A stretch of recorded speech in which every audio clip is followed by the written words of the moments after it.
जय हिंद प्यारे विद्यार्थियों।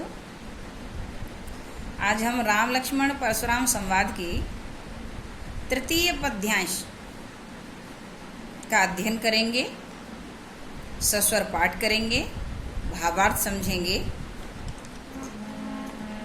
लक्ष्मण जी के संवाद से ये पद्यांश प्रारंभ होता है। परशुराम जी के अभिमान भरे वचनों को सुनकर लक्ष्मण जी का जो व्यंग है इस पद्यांश में प्रस्तुत है। बिहसी लखन बोले मृदुबानी, अहो मुनि समहा भट्टमानी,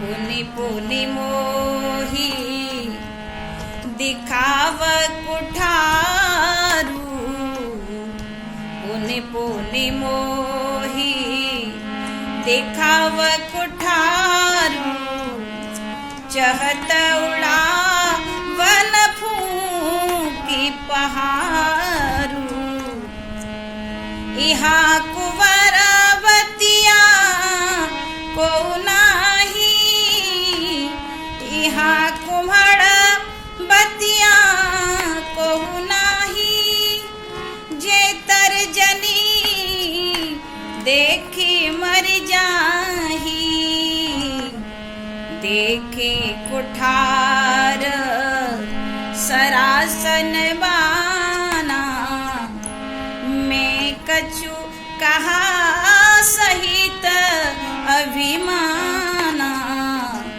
भृगुसुत समझू जनेऊ बिलो की, जो कछु कहूँ सहूँ ऋषिरो की, सुर महिसुर हरि जन और गाई, हमरे कुलाई न पर न दुराई, बंधे पापो अपकीरति हारे, मारत हूँ का पर हूँ तिहारे, कोटि कुलस सम कोटि कुलिस सम बचन तुम्हारा, व्यर्थ धरहूँ धनो बान कुठारा, जो बिलो की अनुचित कहेऊ,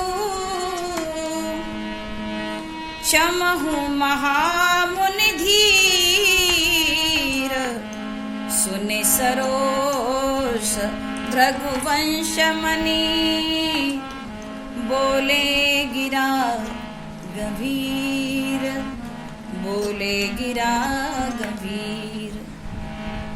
लक्ष्मण जी परशुराम जी से इस पद्यांश में हंसते हुए कहते हैं, ओ हो महामुनीश्वर जी, आपको तो अपने योद्धा होने पर, अपने अस्त्र शस्त्रों पर बड़ा अभिमान है।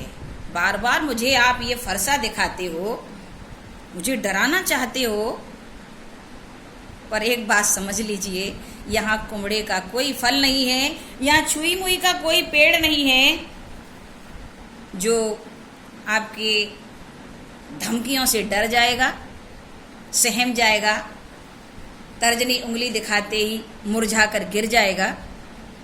आपके अंगों पर मैंने अस्त्र शस्त्र देखे और अभिमान भरे वचन सुने, इसलिए मैंने आपसे कुछ कह दिया, अन्यथा हमारे कुल की ये परंपरा नहीं है, हम बड़े लोगों से तर्क को तर्क नहीं करते हैं। और आप तो भृगु के पुत्र हैं, आपके शरीर पर जनेऊ देखकर, भृगु के पुत्र जानकर मैंने बार बार अपने क्रोध को रोका और आपसे कुछ नहीं कहा। बार बार मैंने अपनी गुस्सा को रोका। क्यों? क्योंकि सुर, देवता, गाय और कमजोर स्त्रियां और हरिजन निहत्थे, इन लोगों पर हम वार नहीं करते, वीरों को ये शोभा नहीं देता, इसलिए मैंने आपसे कुछ नहीं कहा। यहाँ लक्ष्मण जी सब कुछ कहते जा रहे हैं और कह रहे हैं मैंने आपसे कुछ नहीं कहा। लक्ष्मण जी आगे कहते हैं कि इन सब पर हाथ उठाने से, हथियार उठाने से, इनको बंधने से, मारने से हमारे कुल को दाग लगेगा। हमारे कुल में ये परंपरा नहीं है, इसलिए हम अपने कुल को दाग नहीं लगाना चाहते, इसलिए मैंने आपसे कुछ नहीं कहा और आपको क्षमा कर दिया, छोड़ दिया। वैसे आप ये बात बताइए कि आप ये कठोर बाण, ये फरसा क्यों धारण करते हैं? आपके तो वचन ही इतने कठोर हैं, करोड़ों फरसों के बराबर कड़वे हैं, आपके वचन जहरीले हैं कि उन वचनों से ही लोग सुन सुन के मर जाएं। आप ये फरसा तो बिना बात के ही धारण करते हैं। यदि मैंने कुछ ऐसा आपको देखकर, आपकी वेशभूषा को देखकर मैंने कुछ गलत आंका हो, गलत कहा हो, तो मुझे क्षमा करना मुनीश्वर। यह कुटिलता भरी क्षमा की याचना को सुनकर परशुराम जी गंभीर हो गए और उन्हें लगा कि अब इस बालक से बात करना व्यर्थ है, अब इसके गुरु से बात करना ठीक रहेगा। अगले पद्यांश में परशुराम जी कौशिक जी से, उनके विश्वामित्र गुरु से क्या कहते हैं, अगले पद्यांश में हम अध्ययन करेंगे, अगली वीडियो में अध्ययन करेंगे। धन्यवाद।